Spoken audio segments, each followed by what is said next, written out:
Over the past few years, everything has changed. Where and how we work and live, the way we collaborate and measure success, and the emerging technologies we use to get it all done. Welcome to The Bridge. Join our host, Scott Kinka, in a series of discussions with top leaders in technology and learn about how they bridge their lives and their businesses into our new hybrid work and AI-driven reality. Our hope is that the insights and experiences will help you on your journey in business and in life from who we were to who we are today. And maybe it'll help you get better prepared for whatever comes next. The Bridge is a service of Bridgepoint Technologies, the nation's leading IT advisory firm. Bridgepoint helps business leaders evaluate, procure, implement, and manage technology and customer experience solutions with a focus on realizing sustainable results for your business growth. And now, here's your host, Scott Kinka. What's the old saying? A place for everything and everything in its place. Any technology goes through a hype cycle, right? We build it, we label it, we call it the next big thing.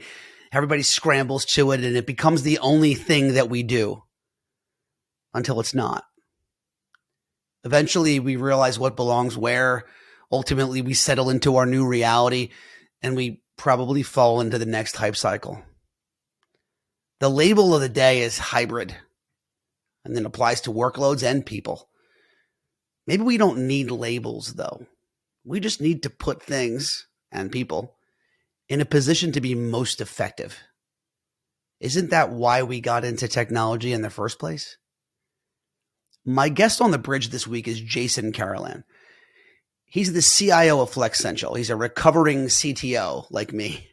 We talk about finding satisfaction, growth, in finding the right place, not necessarily the cool one for workloads and for people. Here's my conversation with Jason Carolan, CIO of Flexential. Hi, and welcome to The Bridge. I'm your host, Scott Kinka. Joining me today is Jason Carolan, who is the Chief Innovation Officer at Flexential. How are you today, Jason? I'm well, Scott. Glad to be here. Thanks for having us. Fantastic. And you're in sunny Denver right now, from my understanding. You know, it was 70s kind of on the weekend, and then it snowed yesterday, and the sun's back out. So you don't like the weather here, just wait a few minutes, and it'll change on you. I love that. Your LinkedIn title says recovering CTO.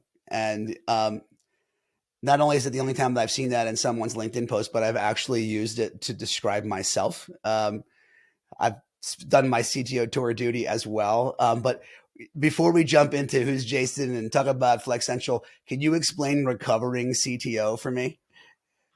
Well, still definitely on the road to recovery. I find myself nerding out from time to time. I think it was a little bit of the recognition that you have to have a team that's smarter than you, and you don't need to be the smartest guy in the room, and letting your team really play the roles that they have and what they're good at. And frankly, there's no way one single person can kind of keep up with the technology stacks that we're using today anyway. So why even try? So really, I've tried to pivot my world and my role really to helping others and helping Flexential kind of see through the noise to finding the signal in terms of where things are going next, which some of that's technology, but a lot of it's business as well. Certainly. So does that mean that your role changed, or was it a philosophical idea that you're saying nobody can be chief of any technology, so we're going to talk about innovation? It was purposeful. I think 3 or 4 years ago when I kind of changed the title, changed the role. I've been with the company for 12 years. So, thought about how do we do something maybe a little bit different? And I just actually took on our internal IT group over the course of the last 3 to 4 months. So it's been fun to kind of get my hands dirty again, just on how we look at technology and sort of Flexential on Flexential in terms of being able to use some of the capabilities that we'll probably touch on today, but, increasingly become a customer of ourselves and really kind of flip the bit. So yeah, purposeful, but still recovering for sure. No question. It's so funny. I've recently taken over some internal IT responsibilities as well, and it's been a long time. So it's, you think it's like riding a bike until you get on the bike, right? At the end You of the do, and I day, don't know if it happened to you, but a lot of people say congratulations and I'm sorry kind of at the same time. at So the exact same time. No, but you know what? It's a different. It clearly is a different universe too in terms of what our expectations of documentation, compliance, et cetera, are around what it is that we do. We could spend an entire pod on that one, but we won't dwell there too far. Tell us a little bit though about Jason, just kind of, you told us about 12 years, but how about personally? You're in Denver. Give us something we wouldn't be able to figure out from your LinkedIn profile. well, I mean, I think I put I'm a cyclist on there. You can see that from the background as well. So probably spend any of my copious amounts of free time not with my family or with work on the bike. And we're lucky we get to sponsor a great ride in Colorado called Ride the Rockies every year, and have done so for almost the last 10. Where we get to bring some great partners and customers along. But that's probably one big piece of it. Love music. Used to play the drums probably for 15 years in the early part of my life, much to my parents' dismay. Kind of hung that up in college a bit, but still enjoy listening to music and going to concerts and things like that as well. Fantastic. I get that. We have some shared history there, which again is probably a whole other episode. So we've now planned 2 future episodes for you and I to have. But you're at Flexential. You've been there for 12 years. Flexential is a business that's had a couple iterations and a few pasts. Maybe you can give, for the listeners who aren't familiar with Flexential, why don't you give us the top level commercial, and if there's any of the history in there you want to sprinkle in, fire away as you go. Sure, I would say Flexential was formed by the combination of 2 legacy companies, and we're probably 5 years now into Flexential, but really the combination of the companies have been around for a couple of decades. First was Peak 10, really out of the East United States, and then Via West out of the West side of the United States. And we combined those forces probably 5 years ago, really focusing on bringing the best data center network and cloud services to our customer base nationally. And we're 100% really focused on the United States. We do have a cloud node in Amsterdam and some networking in London and elsewhere. We have some great cable landings that attach all of our networks and our facilities together to some of the fastest sea cables that go into Asia and to South America and Europe. But really, we're focused on service delivery in the United States. So with that platform, we have 19 markets, 41 data centers. We provide infrastructure as a service inside those facilities. So really trying to future-proof the hybrid IT thinking that a buyer has today, because often we're in these conversations, and I'm sure you are too, where I've got a workload in the cloud today. I know that I got to run that for the next 3 to 5 years. How do I kind of right size that, knowing that I need this configuration and it's not really going to change? How do I lock those economics in? Or perhaps I'm a hyperscaler and I need a place to even go put my servers. So we kind of run the gambit of helping, I'd say mid-enterprise companies understand infrastructure as a service and our cloud and data protection capabilities, but all the way up to servicing, really hyperscaler and edge, workloads at enormous scale, and enabling those type of workloads in our ecosystem as well.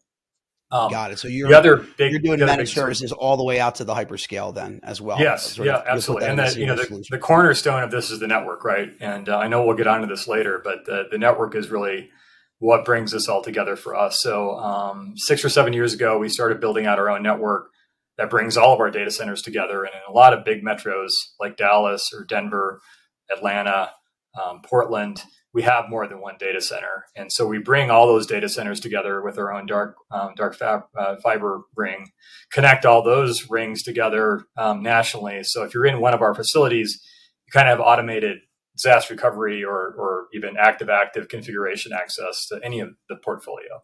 And then we've stretched that now to all the hyperscaler access nodes with our product called IX Mesh and IX Fabric that allows us to go then, attach hybrid workloads into the hyperscaler nodes as well. So really a lot of focus on networking, which, for me is really the cornerstone of a lot of the things that we do.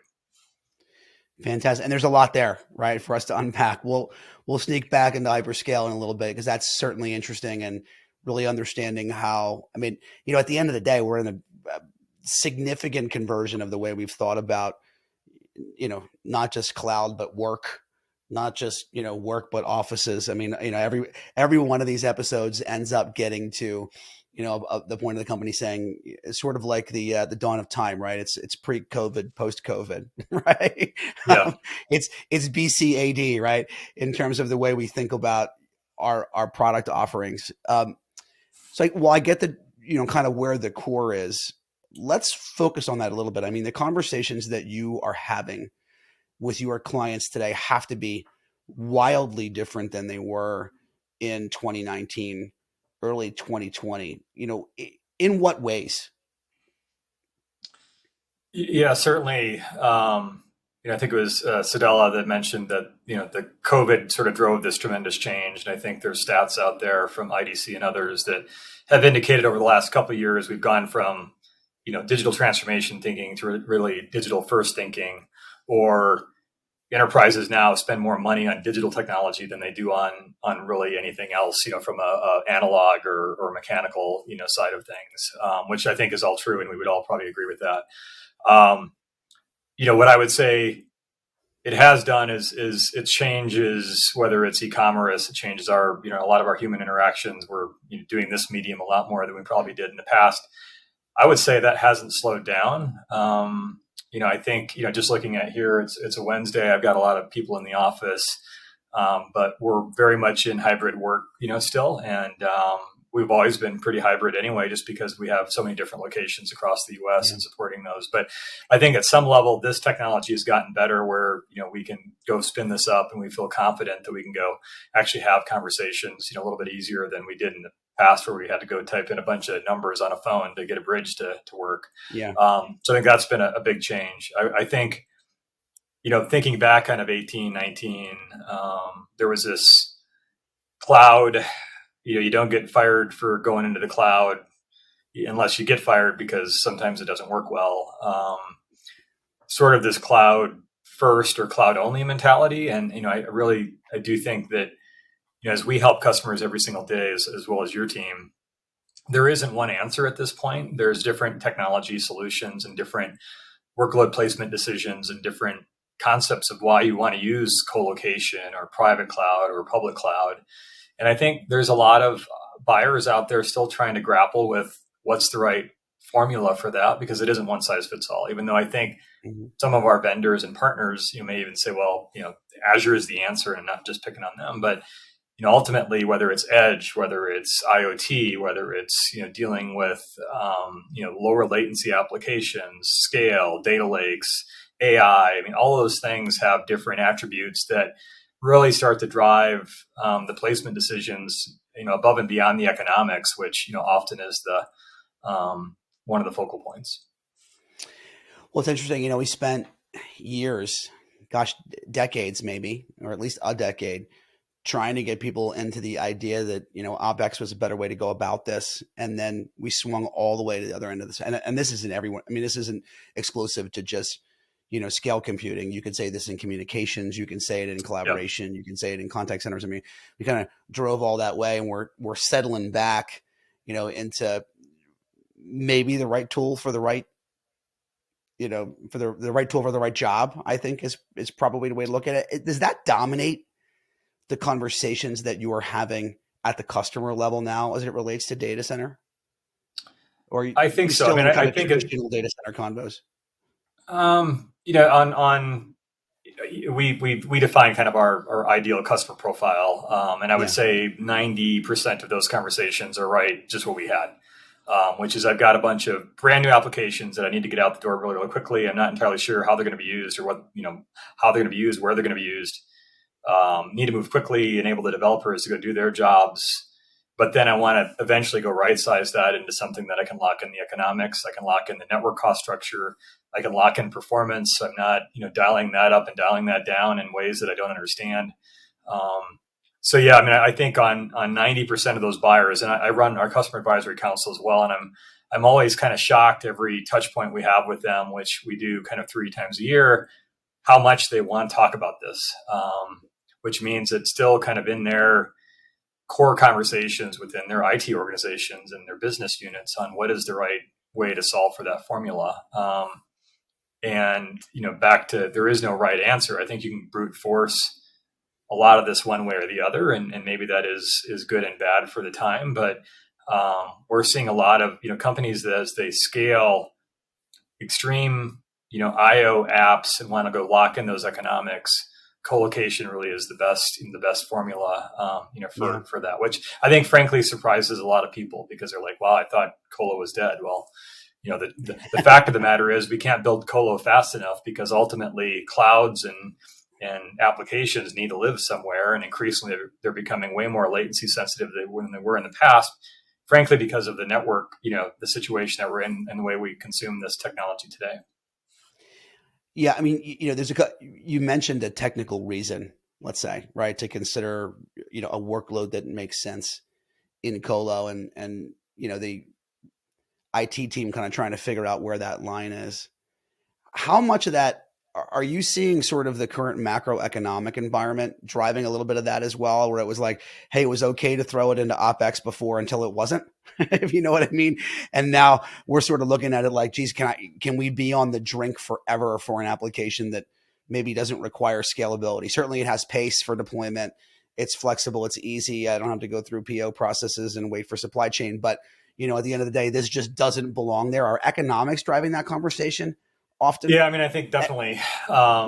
You've seen it. There's a trend, recently where a lot of tech companies are going private, right? And I think just in that nature, private equity has a tendency to kind of look at those economics a little bit more than perhaps VC funded or public funded companies. So I think there's an aspect of that. I think there's a inventory and understanding what companies have, what's up and running is really difficult. So like if you go talk, like the biggest joke is CFO tells the CIO, hey, you guys need to go, reduce your spend by 20%. And CIO says, well, I have no idea what to go cut because I have no idea what my applications actually are anyway. So there's a little bit of a stepping back and trying to drive an application inventory and assessment, and what are the right answers to that to be able to get to the right equation, again, which has different attributes based on the maturity of the company, the economics, customer adoption, a whole bunch of different things, which is why it's so complicated, frankly. Why we have experts probably in both of our organizations that can help customers sort through that.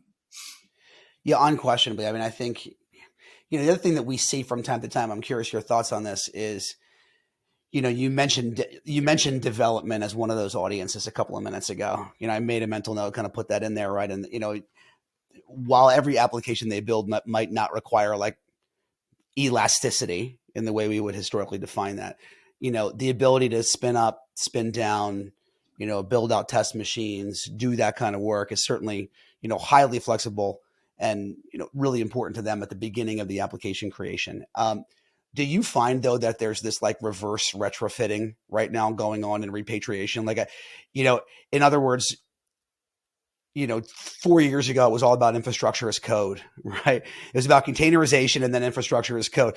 And if somebody followed that all the way down from to get pace out on the application, and then it was just an application that didn't require elasticity, man, that's awfully hard to unwind at this point, and kind of put those workloads back in a little bit more of a traditional stance. Are those conversations you're hearing more? Yeah, I mean, I probably hear a little bit both ways. You were reminding me of between my days at Sun Microsystems, which was a little known technology company in California that got bought by a big behemoth called Oracle, and via West or Flexential, I spent some time at VMware, and I ran the cloud engineering unit that was really in charge of taking VMware's technology stack and bringing it out to the service providers. We had a feature in that stack that was one of my favorite features, which was every virtual machine that you deployed had a lease associated with it, and you couldn't set it to infinity. So you knew that VM was going to either last for a day or 30 days, 90 days, but was never going to go beyond that. And so it had a time to live, which I thought was like a brilliant thing to sort of force you around lifecycle management and potentially stop the proliferation of just, VM sprawl kind of happening everywhere. I have no idea if that still exists in today's tech stack or not, but I do think you've got to go force the architecture conversation to provide the right portability or the right thought process. Netflix, famous for probably investing $500 million in creating an abstraction layer that kept them away from Amazon when Amazon started promoting its own video stack. Yeah. And gave them the way to go get off of it quickly if they had to. Now they're still a huge Amazon shops that really didn't crystallize. But I think a lot of customers think about portability and the trade-offs around, application architecture, data architecture, and, what kind of helps move applications around, when you need it, or, is that not important because that application really is never going to go anywhere, which is a fine decision to make too. But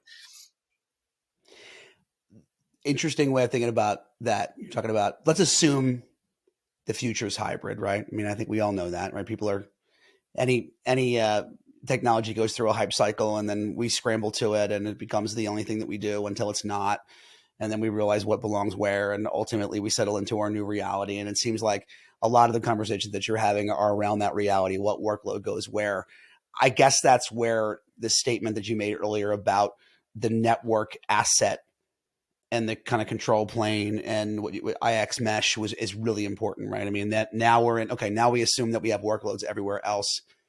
You want to be able to control the connectivity of the various assets with, frankly, the same level of flexibility and granularity as you can control the server workloads themselves. Tell us a little bit more about the way you guys think about network and really empowering the customer's ability to, flexibly build connective tissue between these workloads.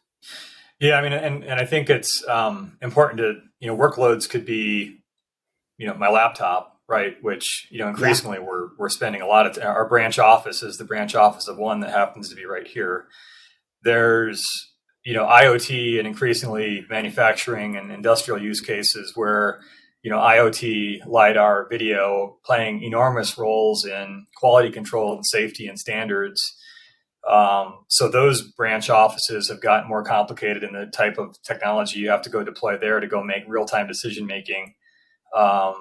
You don't want to throw any of your data away because it's the key to your, large language modeling is the key to having that data, right? So you want to go move that data from where the real-time decision making is to your data lake in the cloud somewhere in another big data center. So the network really plays this crucial role in really bringing this all together. And I think that's the big change that I've seen is that data is so powerful, and you don't exactly maybe know today how you're going to use that data tomorrow. I've got one customer who's like, we just stopped throwing anything away. Like we literally don't delete anything because we don't know what customer sentiment data we might need in the future to go help build a new product, right? And because we don't have the capabilities today, it doesn't mean we don't have the capabilities tomorrow. So I think the network plays this really crucial piece of number one, enabling the technology stack, but also allowing you to future-proof some of the things in machine learning and AI and things like that down the road. Excuse me. I was thinking about AI when you said we don't throw anything away, because ultimately something informs AI. Right. I mean, businesses are not going to be in a situation where they're going to want to chuck stuff away when it can ultimately inform, an intelligence engine. Excuse me. You're right, Scott. I think I'll survive. Wow. Allergies. It's not freezing and snowing here. We have everything budding outside here in the Philadelphia area right now. So a little bit on the allergy side. I'm like, I don't know if I can call 911 and get them vectored over to your location. Over there fast enough. Yeah, no, I appreciate that. So tell me this then. Let's just wrap all of that. There was a lot of really, cool discussion in there as it relates to Flexential. Give me the superpower readout, right? I mean, at the end of the day, when people hear data center, they're going to think about it in terms of, do you have space available where I want to put stuff? Certainly. Yes. Right. Yeah. But you talked about hybrid cloud orchestration. You talked about being able to control the network layer at a very flexible layer. You talked about being willing to get and do some of the management work around hyperscale workloads to sort of fit them into that story. Where's the superpower for you guys outside of that? You have, you've got a rack available where I want to be. Yeah, great question. And, I not to sound cliche, but I think it's about amassing 1,000 people that understand a lot of the things that we just talked about at a level of scale where there's interesting problems and challenges for them to work on. And I think that's, I think there's a myth. I was at a Gartner conference a couple of months ago and had a company come up to me and they were really determined that they wanted to go keep building out their data centers that they own because it was a real estate play for them. I think they were in the insurance world, smaller company, but the founder owner felt these physical assets were really important and they needed new generators and new things like that.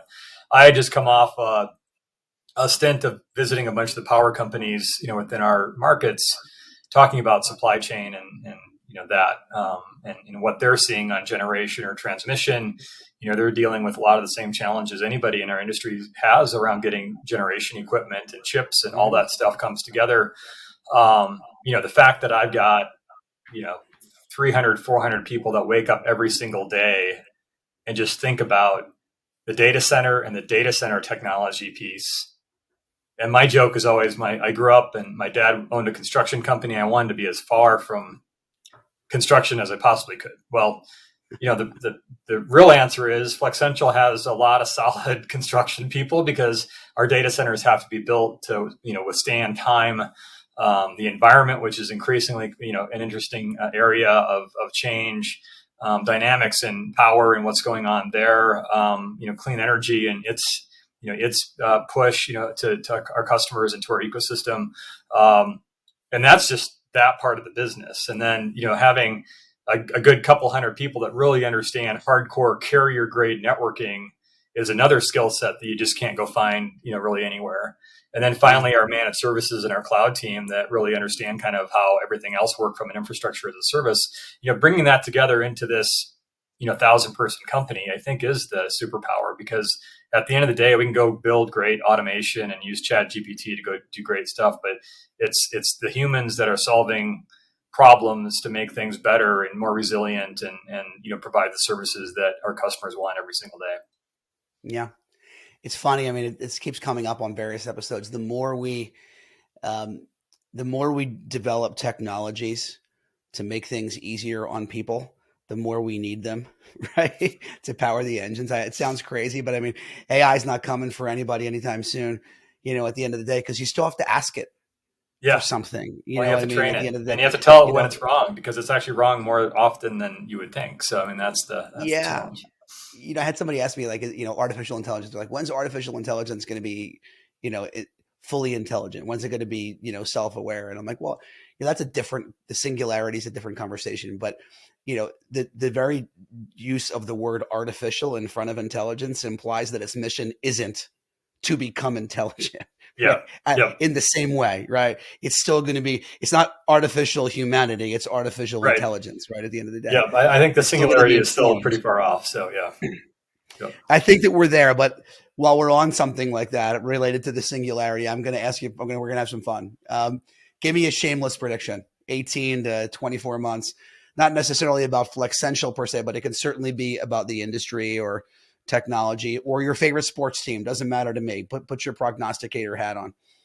Oh, wow. Well, I would love to see the Iowa girls NCAA team, win next year. That was a fun road to watch here this season. I would say, I think we're kind of there's an energy crisis kind of brewing here that is really under the covers for the most part. And I think it is really about the technology. It took a gigawatt of power to go train Chat GPT. 3, 4 is even more interactive. I mean, 5, and I mean, how many gigawatts, zettawatts, what ultimately does it take to go power this? And, I think that's going to be a challenge for the industries. I think we're going to be hampered a little bit by access to power, access to energy. And then I think on top of that, you've got, a geopolitical situation where nation state actors and others are really targeting grid infrastructure. So I think all that's going to kind of come to a little bit of a scary time over the next couple of years. So, I mean, I think working with the providers on, nuclear, modular nuclear, different ways to go bring power reliably into our platforms, and working with other companies like Bloom and others on how to go do that cleanly and securely. And I think that's, the industry is definitely looking at alternatives to figure out how to keep it going. But I think ultimately there's some risk, potentially there too. Said slightly differently, maybe AI gets slowed down, not by Elon Musk or the Italian government, but our ability to power its thinking. Correct. Right. Given exactly. some of the things that are going on. Yep. It's really a wild way of thinking about it. That's a hot take right there. Jason, I totally dig that. All right. This one's more fun than that. To be honest with you. Yeah, sorry, that came off very ominous. No, I like it. That was hot take, man. I dig it. But let's just say we have that power crisis, and most of the applications in the world stop working, and you've got your mobile phone in your pocket, and one application still works, just one. It's your choice. What's it going to be? Okay, well, the recovering CTO in me has a bunch of other questions, but you don't get to ask any. There's no qualifiers on this thing. You just got to throw it out there. Well, for me, the killer app on my phone still is SMS. I'm just an old school, I've got my directory full of people from the last 20 years. I haven't changed my phone number in ever. And so it is my connective tissue to all my friends, my buddies, my coworkers, more than probably anything else. Now, the thing is, in a global energy crisis, like we were just talking about, I'm assuming that SMS is not going to work anymore. So I'm going to have to come up with another solution for that question, I guess. But yeah, if there is no network, then what's the answer? What's your make busy app then? Maybe chess, I guess. The chess app. I don't know. I got to keep myself busy somehow. You got to do something. All right, that's good. So we'll and just one last one. This is really kind of more on the business side. I mean, what's on Jason's end table right now? What's the business tome or the reading, or what is it maybe that you're listening to that you'd suggest for other business leaders, maybe recovering CTOs like yourself? What's on your mind right now, top of mind? I've been enjoying the HBR at 100 book, just because it's probably rereading a bunch of stuff that I've read, previously. I just think HBR just does a great job of sort of pulling content together. But you're reading stuff from Drucker and Cotter and, all this history, Vern Harnish and others, that history repeats itself for sure in that world. So it's fun just to kind of go back 100 years and sort of think about what entrepreneurs and business people were thinking about back then, and how really it's not that different today. So what's funny too, you start to look at things in that historical context and you wonder, which is art imitating life and life imitating art right. too. I keep thinking about this in all these conversations that we're having about AI right now as an example. And I'm like, Asimov was laying down the 5 rules of artificial intelligence in the, first half of the last century. Right. Are we imitating art or the other way around? It's interesting, right? How much of that self-fulfilling prophecy, but really interesting stuff. Jason, this was a great conversation. If anybody is listening now that is super interested in learning a little bit more, maybe about the IX mesh, maybe a little bit on the company, how best would you recommend that they, besides obviously reaching out to their friendly neighborhood Bridgepoint strategist, how would they find more information on Flexential? Yeah, I mean, LinkedIn probably is a great place to look. We're really active on it. A lot of our leaders post there, and we, really take, that seriously. So that's a great way to go reach out to any of us. Vectoring to our website, I guarantee you that there is a chat bot there, and it's not powered by Chat GPT. There's a human behind that. So if you want to talk to, somebody from our account, services team, that's probably an easy way to get to them as well. But so either flexential.com or LinkedIn would be my recommendations. Fantastic. Jason, great conversation. I'm looking forward to the next one. We've already laid out the agendas on the next 2, I think, in the earlier part of this conversation. So from one recovering CTO to the other, this has been a great conversation. I really appreciate your time for joining me on the bridge today. Thanks, Scott. Listen, if you made it this far, there must have been some good content, or you're just a fan or a relative of mine. In either case, we appreciate you spending your most valuable asset with us, your time. We don't take that lightly. We'd also like to say one more time that we are appreciative of Bridgepoint Technologies and their belief and sponsorship of this show. We hope that If you or someone you know is thinking about your company's digital transformation or simply the next IT project that you may not have the resources, budget, or time to get to, I'm sure that Bridgepoint, one of the country's fastest growing technology advisory and procurement firms, can help. Check out Bridgepoint at bridgepointtechnologies.com. Don't forget the E on Bridgepoint, or simply reach out to me at Skinka, SKINKA, at bpt3.net. Also, take a minute, please, if you would, to give us a 5-star review on your favorite platform. It helps gives us the visibility to reach other people like you. Thanks for listening to this episode of The Bridge. I am Scott Kinka, and until next time, there's a lot of noise out there. In business and in life, do what you can to be the signal. Thanks.